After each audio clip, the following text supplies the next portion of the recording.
Minister Silvio Berlusconi say is designed to help him escape various legal battles. The bill would freeze some long-running trials for a year. Well, Mr. Berlusconi has faced corruption charges in the courts for many years, but has always protested his innocence. He says he's the victim of politically motivated judges. This Friday, another bill will be launched, which will exempt both the Prime Minister and President from prosecution for the duration of their time in office. Opponents say it will cause chaos to justice. Well, for more on this story, we're joined now in the studio by James Walston, Head of International Relations at the American University in Rome. Good to have you with us, James. Berlusconi, of course, claims these reforms are designed to ease the burden on the Italian judicial system, and it certainly is a system that needs overhauling, isn't it? Absolutely. The Italian judicial system, whole court system, is bogged down. Criminal cases take many years. Civil cases can often be passed on from parents to children. It's desperate, but this is not the way to do it. And he says this is not about laws that will protect him, but everybody else sees it slightly differently. Well, at the moment, though, he has three measures. He has a crucial possible verdict, a trial which is coming to verdict, in which he is accused of having offered bribery, asked an English lawyer to perjure himself and paid him for it. And this will come to verdict fairly soon, too soon for Berlusconi. And so he's recused the judge, he's attacking the court itself. He has introduced a bill which would block, as you said, something like 100,000 cases in Italy, which would jam the system even more. And he is also now would like a decree law, that's an instant law, to be signed by the President of the Republic, which would give immunity to the 5 top jobs in the country.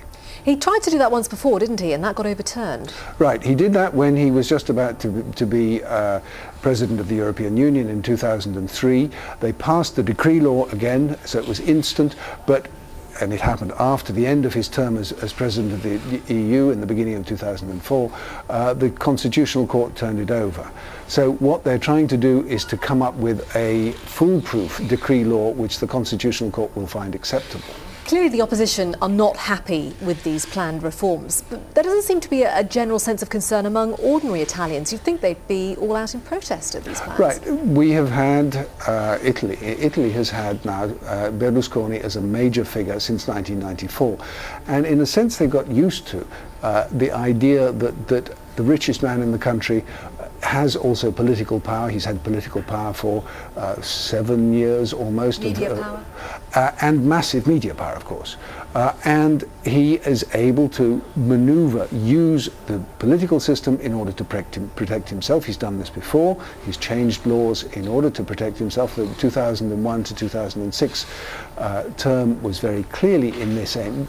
Everyone thought in Italy that it would be, this would be different, that he only had one fairly small case pending, and that he would be able to govern the country.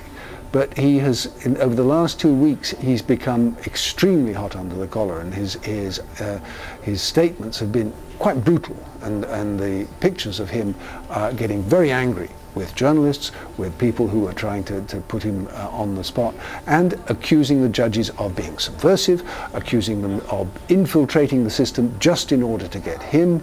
He said just today that the magistrature was a cancer, a metastasis.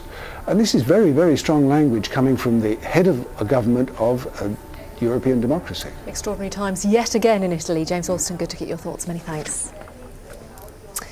Now, in one of his first extended interviews, the Russian president has stressed the importance of international cooperation to solve the global economic problems.